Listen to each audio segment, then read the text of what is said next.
BitBoxApp app. The pros, the cons. The BitBoxApp is the digital companion to the BitBox hardware wallet, a sleek, Swiss-engineered device that's becoming a favorite for serious crypto holders. But what makes it stand out, and what should you watch out for? Let's break down the pros and cons. Starting with the pros, the BitBoxApp shines for its security-first design. Paired with the BitBox hardware wallet, it allows users to safely store private keys offline, away from hackers and malware. The app itself is open source, meaning anyone can inspect its code, ensuring full transparency, a major plus in the crypto world.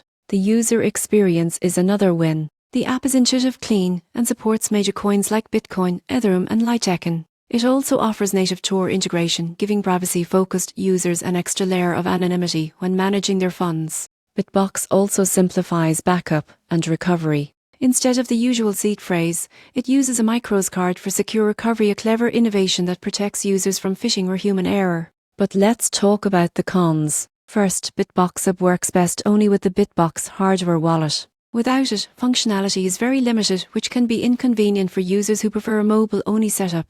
Second, while it supports popular coins, it doesn't yet handle every token type, especially newer DeFi or NIFT assets. For those who trade frequently or hold a wide variety of coins, this might feel restrictive. Lastly, since it's a security-focused product, some beginners may find it too technical at first, especially during setup and firmware updates. In conclusion, the BitBoxApp is an excellent choice for crypto users who value privacy, transparency, and safety over flashy features. The surprising truth? It may not have every bell and whistle, but when it comes to protecting your digital wealth, simplicity and security often win.